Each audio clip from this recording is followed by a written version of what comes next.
Questi giorni sono giorni di grandi considerazioni per tutti. Immagino che tutti i predicatori in qualche modo, sfogliando le scritture, siano attirati da passi legati a questa epidemia, a questo isolamento forzato, alle sofferenze, alle tante domande che stanno sorgendo.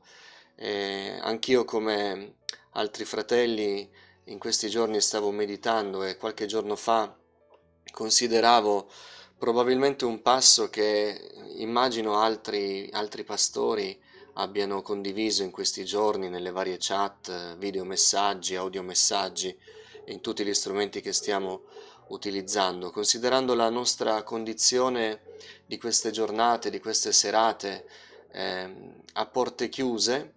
Questa mattina, scusatemi, volevo considerare con voi un brano che si trova nel Vangelo di Giovanni, al capitolo 20, dal verso 19 al verso 29, e parlare del nostro Gesù che è capace di entrare a porte chiuse.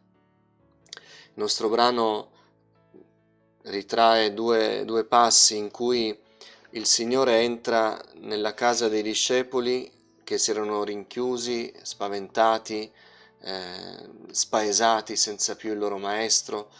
In due momenti diversi il Signore entra mentre loro hanno le porte chiuse. Iniziamo la nostra lettura con Giovanni capitolo 20, verso 19. La sera di quello stesso giorno, che era il primo della settimana, vale a dire la domenica, così come ci troviamo noi oggi, mentre erano chiuse le porte del luogo dove si trovavano i discepoli per timor dei giudei, Gesù venne e si presentò in mezzo a loro e disse: «Pace a voi». E detto questo mostrò loro le mani e il costato. I discepoli dunque, veduto il Signore, si rallegrarono. Allora Gesù disse loro di nuovo: «Pace a voi. Come il Padre mi ha mandato, anch'io mando voi». Detto questo, soffiò su di loro e disse: «Ricevete lo Spirito Santo. A chi perdonerete i peccati, saranno perdonati. A chi li riterrete, saranno ritenuti». Or Tommaso, detto Didimo, uno dei 12, non era con loro quando venne Gesù. Gli altri discepoli dunque gli dissero: «Abbiamo visto il Signore». Ma egli disse loro: «Se non vedo nelle sue mani il segno dei chiodi, e se non metto il mio dito nel segno dei chiodi, e se non metto la mia mano nel suo costato, io non crederò». 8 giorni dopo, i suoi discepoli erano di nuovo in casa, e Tommaso era con loro. Gesù venne a porte chiuse e si presentò in mezzo a loro e disse: «Pace a voi». Poi disse a Tommaso: «Porgi qua il dito e guarda le mie mani. Porgi la mano e mettila nel mio costato, e non essere incredulo, ma credente». Tommaso gli rispose: «Signor mio e Dio mio».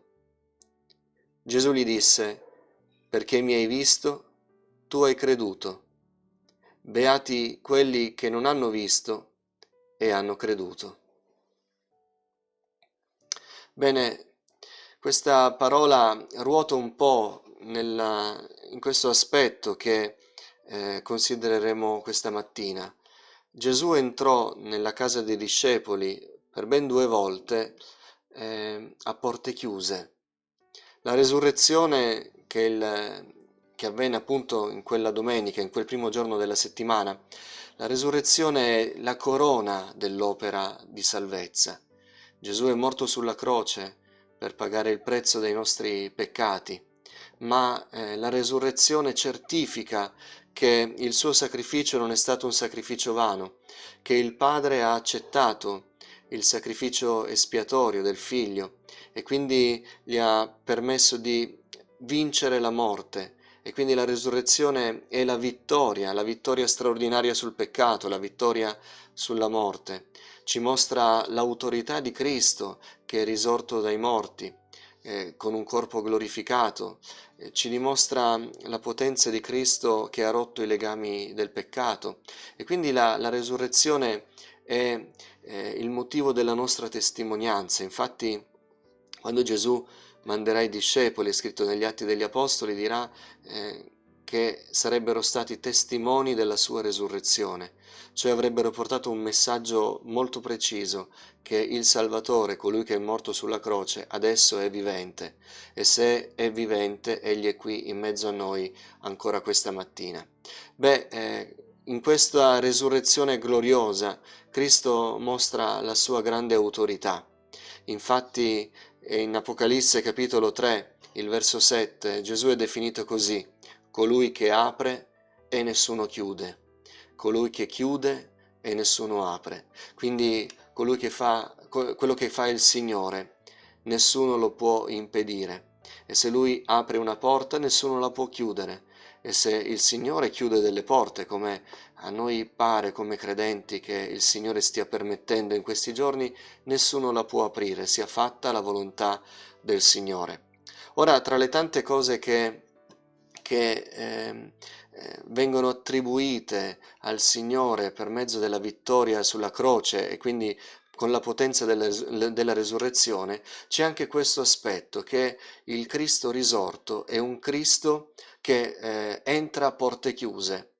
E possiamo intendere questo in vari aspetti. Fisicamente, sicuramente, come abbiamo letto in questo passo di Giovanni, quindi con un corpo glorificato Gesù entra a porte chiuse, neanche le mura, gli ostacoli fisici di questa terra possono impedire il suo passaggio, ma ancora di più per noi questa mattina, per quanti si sentono scoraggiati, per quanti si sentono confusi, noi vogliamo sapere che il Cristo risorto entra spiritualmente a porte chiuse.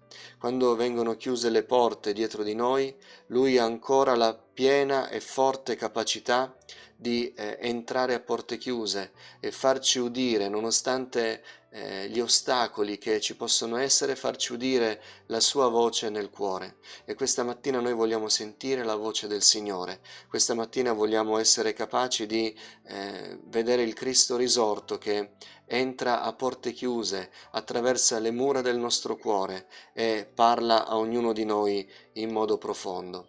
Quindi noi vogliamo con grande timore, con grande riverenza, con grande sottomissione alla volontà del Signore, credere con tutto il cuore questa mattina che Gesù è capace di raggiungerci ovunque noi siamo.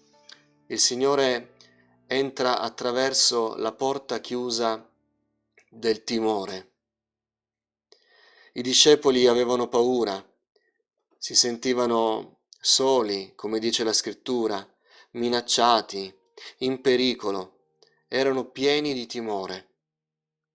Di lì a 2 o 3 giorni prima, quindi con pochissimo preavviso, i discepoli si sentivano così confortati, così sicuri, protetti dal loro maestro, che veniva dal cielo, che aveva una parola diversa dagli altri, e quindi erano sereni e forse avevano in qualche modo abbassato la guardia e non si preoccupavano dei pericoli che potevano esserci intorno, ma improvvisamente, così dalla sera alla mattina, loro si trovano da soli, senza la loro guida spirituale, e quindi si sentono pieni di paura, in pericolo, minacciati. E questo è il sentimento che non sto a ribadirlo lungamente, stiamo provando in questi giorni, guardando i notiziari, guardando le persone che non hanno la fede in Dio. C'è questo senso di minaccia, di questo nemico invisibile, di questa minaccia che non si può controllare. Ci sentiamo in pericolo, guardiamo con sospetto le persone che incrociamo al supermercato, all'ufficio postale. C'è timore nel cuore delle persone, proprio come i discepoli che, avendo paura, si erano chiusi in casa, avevano chiuso la porta, ma Gesù entra proprio lì dove loro si erano rinchiusi E la prima cosa che dice, leggiamo nel Vangelo, appena si mostra loro entrando a porte chiuse, quindi scavalcando la porta che loro avevano chiuso per la loro paura, la prima cosa che il Signore dice in entrambe le occasioni è pace a voi.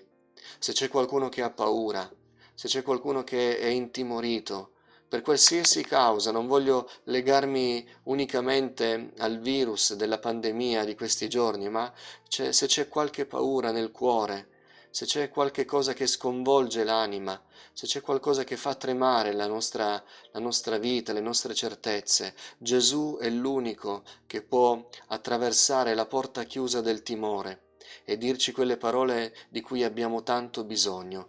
Pace a voi. Gesù ti dona la pace.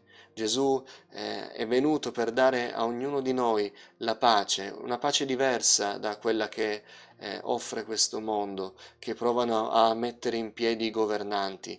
La pace che il mondo non ha è la pace che Cristo può dare.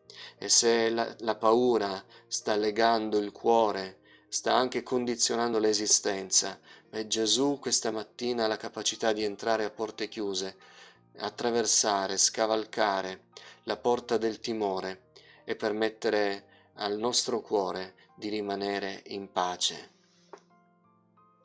Gesù entra attraverso la porta chiusa della separazione. I discepoli avevano chiuso la porta e volevano separarsi dal mondo esterno. La volontà di chiudere la porta dietro di loro, di rimanere rinchiusi in quella casa, era per separarsi da un mondo che li voleva morti. Quel Sinedrio, quell'esercito romano, quel governatore romano, quel sommo sacerdote, quella folla che aveva tradito il rispetto di Gesù in pochissimi giorni, quella folla era diventata una minaccia per i discepoli e loro non volevano più avere niente a che fare con quelle persone. Avevano costruito un muro, non volevano saperne più nulla dei giudei, dei romani, non volevano sapere più nulla di quelli di fuori. Senza Gesù ormai tutte le altre persone erano da considerare dei nemici, delle persone da allontanare. Ma Gesù entra attraverso la porta chiusa della separazione e lui non lo si può tenere lontano. Il Signore non lo si può separare dalle nostre anime perché Lui ha la piena autorità di raggiungerci ovunque noi ci troviamo. E così Gesù attraversa la porta chiusa della separazione.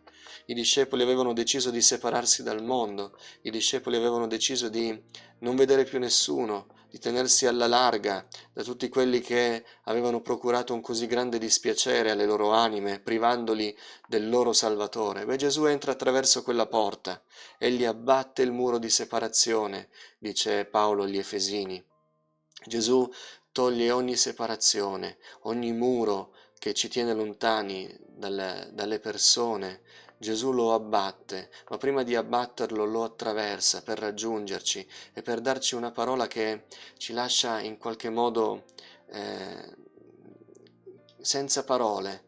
Gesù dice, come il Padre mio mi ha mandato, anch'io mando voi. Cioè non è il momento di creare una porta, chiuderla e separarvi, non è il momento di disprezzare le persone, non è il momento di tenervi lontano dalle persone, anche quelle che vi odiano. Io vi mando alle persone e non vi mando alle persone che vi amano, vi mando alle persone che sono nemiche di Dio, sono figli d'ira. Io mando voi. Quindi Gesù attraversa la porta chiusa della separazione per ricordarci che la missione della Chiesa è quella di annunciare Cristo, annunciare che c'è un Salvatore che è capace di raggiungere ogni cuore afflitto, ogni cuore indurito dalle sofferenze della vita, ogni cuore sospettoso. Gesù attraversa la porta della separazione per poi mandare, io mando voi. Gesù entra attraverso la porta chiusa dei segreti. Chiudendo una porta si possono in qualche modo nascondere le cose che risiedono nel nostro cuore. Nessuno doveva sapere dove erano i discepoli, nessuno doveva sapere l'indirizzo dove si erano rifugiati, nessuno doveva sapere che cosa facevano i discepoli. La vita dei discepoli in quel momento era una vita nel segreto. Loro volevano nascondere la verità della loro condizione.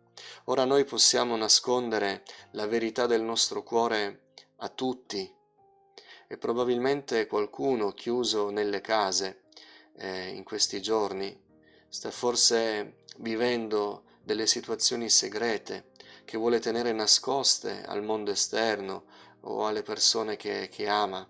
Beh, noi possiamo tenere la verità del nostro cuore nascosta a tutti, ma non possiamo nasconderla a Gesù, perché Gesù è capace di entrare nei luoghi segreti dell'anima, lì dove noi abbiamo reso ogni cosa inaccessibile agli altri. Gesù entra, Gesù ci conosce.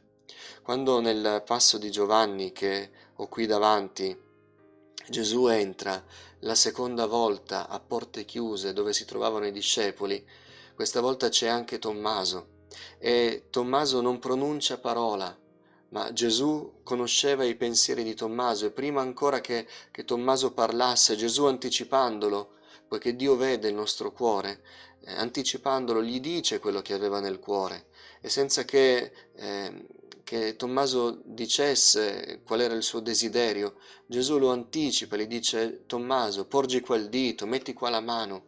Io conosco il tuo cuore, conosco i tuoi sentimenti, conosco i tuoi segreti, conosco i tuoi peccati segreti, conosco i tuoi cattivi sentimenti, conosco l'ipocrisia, conosco l'orgoglio, conosco tutto quello che risiede nel tuo cuore, e tu puoi chiudere la porta per impedire agli altri di entrare, ma io, il Signore, posso attraversare la porta dei segreti e raggiungerti.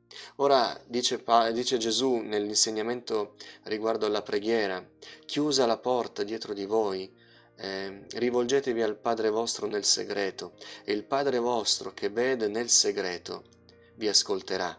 Ora Dio vede nel segreto, e il nostro conforto è che quel Gesù che attraversa la porta chiusa dei segreti, la porta chiusa della nostra vita nascosta, così come ha accolto Tommaso, così come anticipando i pensieri di Tommaso l'ha accolto a sé e gli ha dato un'altra possibilità, quel Gesù accoglierà anche noi.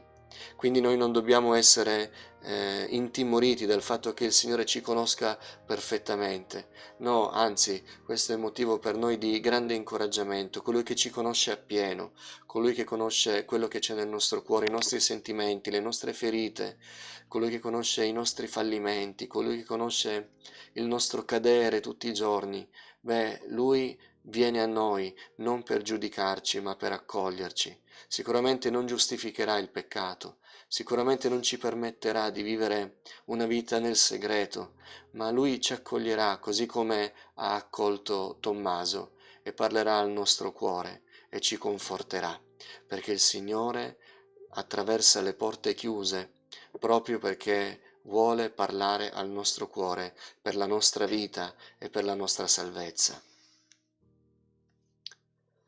Gesù entra attraverso la porta chiusa della prova. Vi leggo un brano dagli Atti degli Apostoli, un versetto che si trova nel capitolo 23 degli Atti, il verso 11.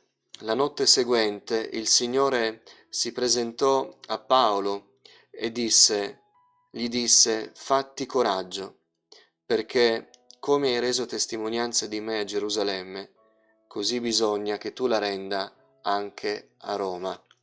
L'Apostolo Paolo vide la mano potente del Signore stesa in suo favore molte volte nella sua esperienza missionaria.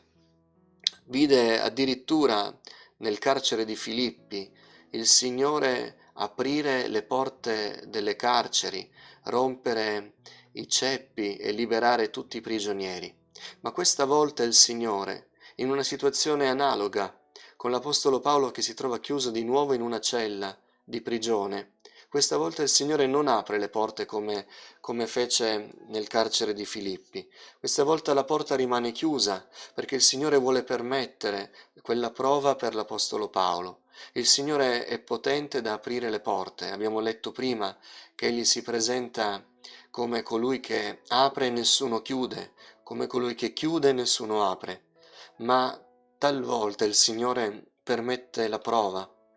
Così come noi crediamo come credenti che il Signore stia permettendo la prova anche in questi giorni, una prova su scala mondiale. Il Signore sta permettendo la prova per i governanti, per le nazioni, per tutti quelli che sono rimasti senza Dio e che in questi giorni noi stiamo sentendo invocare il nome del Signore, quelli che vivono e sono sempre vissuti senza Dio, mettendo Dio come un soprammobile, come un quadro da appendere al muro. Oggi vediamo sempre più persone che non avevano mai parlato di Dio, chiedere la preghiera, invitare le persone a pregare, a rivolgersi a Dio perché intervenga per questa prova così grande.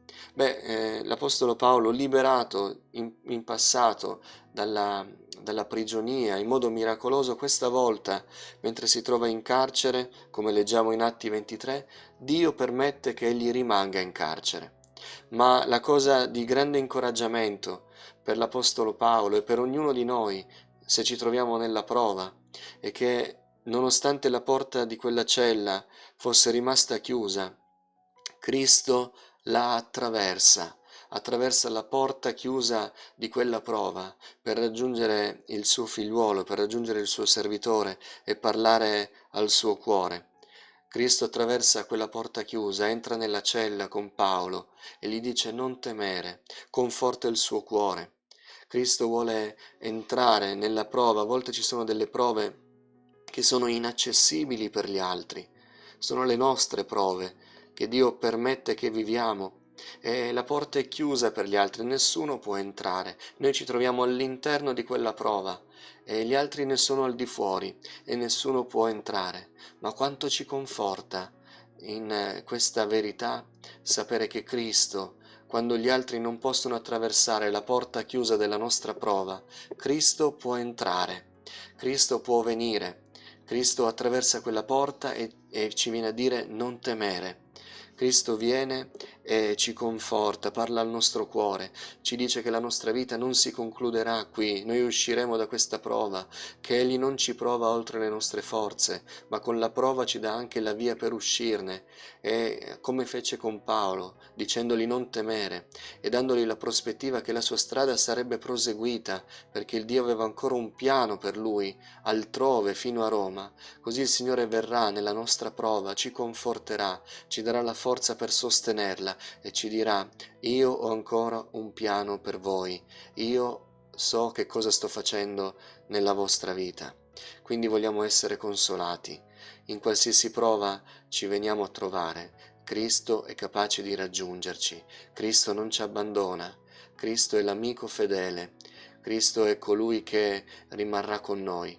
E se c'è qualcuno che è profondamente provato e non ha la certezza della presenza di Cristo nel suo cuore perché non l'ha accettato come personale Salvatore, questa mattina dai il cuore al Signore e Cristo arriverà nella tua prova e ti dirà non temere, sei nella mia mano, io ti proteggo, io ti guido, io mi prendo cura di te perché io ti ho salvato dando la mia vita sulla croce per te. Cristo attraversa la porta chiusa della prova. Ma per concludere dobbiamo farci una domanda questa volta, più che un'affermazione. Gesù entra attraverso la porta chiusa dell'incredulità? Leggo nell'Apocalisse al capitolo 3, è il termine della lettera alla chiesa di Laodicea, un passo che conosciamo. Gesù dice: ecco, io sto alla porta e busso. Se qualcuno ascolta la mia voce e apre la porta, io entrerò da lui e cenerò con lui ed egli con me. Cristo entra attraverso la porta dell'incredulità, un'incredulità che può prendere sicuramente quelli che non conoscono il Signore, ma il peccato di mancanza di fede è un peccato che può colpire anche i credenti, anche quelli che hanno già ricevuto Cristo nel cuore. Noi siamo chiamati tutti i giorni a rinnovare la nostra fede in Cristo, a continuare a fidarci dell'opera di Cristo, e tante volte gli agi, l'orgoglio umano induriscono il nostro cuore, come avvenne per la chiesa di Laodicea, e alle parole di Gesù che ci dice venite a me, rivedi la tua vita, sei cieco, nudo, povero, il cuore diventa così indurito che noi non crediamo più, e non credendo non ascoltiamo più la voce del Signore. Lo Spirito Santo convince di peccato, e noi questo l'abbiamo sperimentato nella nostra vita, e tutti quelli che accostandosi alla parola di Dio sentono il cuore toccato, scoprono che lo Spirito Santo fa un'opera efficace, profonda nel cuore. Lì dove nessuno arriva, lo Spirito Santo arriva. E Dio, dice Luca negli Atti degli Apostoli, al capitolo 14, al verso 27, usa questa espressione che è così indicata per il pensiero di questa mattina. Giunti là e riunita la Chiesa, il ritorno di Paolo e Barnaba dal viaggio missionario, eh, riferirono tutte le cose che Dio aveva compiuto per mezzo di loro, e come Dio aveva aperto le porte della fede agli stranieri. Lo Spirito Santo compunge il cuore riguardo al peccato, la giustizia, il giudizio. Dio apre la porta della fede, perché noi possiamo essere eh, resi in grado di credere con tutto il nostro cuore. Quindi Dio fa ogni cosa, Lui crea la fede, la rende perfetta. Quindi Egli ci dà ogni mezzo perché noi possiamo avere fede in Lui e poter dare il nostro sì al Signore. Ma spetta a noi riconoscere Cristo risorto e vivente e accettare la sua salvezza. Quindi Cristo davanti alla porta chiusa dell'incredulità, pur avendo l'autorità di attraversarla nella sua onnipotenza, Lui è lì che bussa, perché la porta chiusa dell'incredulità, amico che ascolti, fratello, sorella, che forse hai il cuore indurito, intorpidito, impigrito, che non stai più prestando attenzione alla voce del Signore, ma ti stai lasciando dominare da tante cose che stanno avvenendo in questi giorni, dalle notizie, dalle opinioni delle persone, dal tuo io che sta prevalendo su tante cose. Beh, davanti a questa porta che ci rende increduli, sordi alla voce del Signore, Gesù decide di non entrare, ma di bussare. Ma a quelli che aprono, il Signore promette di entrare e dimorare con loro. Quindi noi ci possiamo trovare nel timore, ci possiamo trovare anche con dei sentimenti che ci spingono a separarci dagli altri, possiamo anche avere dei segreti che ci fanno vergogna, che noi non vogliamo far vedere agli altri, possiamo anche essere nella prova e scoprire che siamo soli in quella prova e non possiamo essere aiutati da nessuno. In tutte queste porte chiuse Cristo entra, se noi apriamo la porta della fede, se noi non teniamo chiusa la porta dell'incredulità e permettiamo a Cristo di entrare. Lui entrerà, Lui farà un'opera grande e sicuramente inizierà a lavorare nel nostro cuore. Noi ci sentiremo in pace, in comunione con Dio, in comunione col Padre, ci sentiremo profondamente consolati, sentiremo il cuore riscaldato, ci sentiremo sereni di dare una parola sicura a quanti non hanno la fede.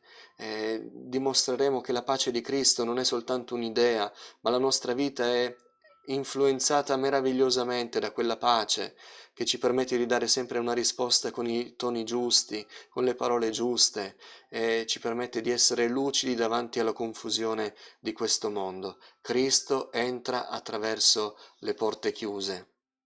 Per chi lo accoglie c'è una promessa contro tutte le porte chiuse, e questa promessa noi la leggiamo in Apocalisse al capitolo 21, dal verso 22. Nella città, quella città che si sta preparando, Non vidi alcun tempio perché il Signore, Dio Onnipotente e l'Agnello sono il suo tempio. La città non ha bisogno di sole né di luna che la illumini, perché la gloria di Dio la illumina e l'Agnello è la sua lampada.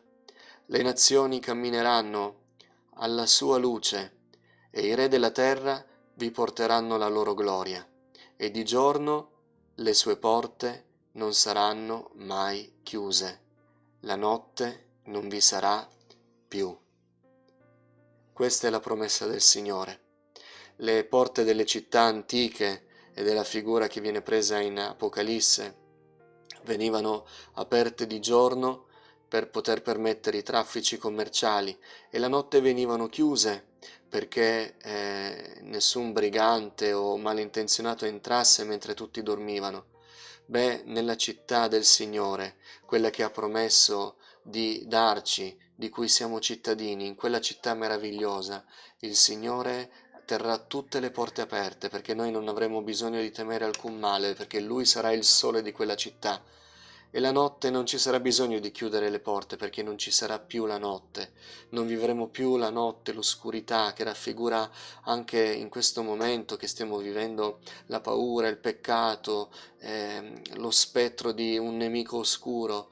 Non ci sarà più la notte perché il Signore aprirà le porte e Lui sarà il nostro scudo, la nostra protezione. Fratelli, vogliamo andare al Signore con tutto il cuore, vogliamo aprire il nostro cuore al Signore in questi giorni così difficili, che Gesù entri a porte chiuse nella nostra vita.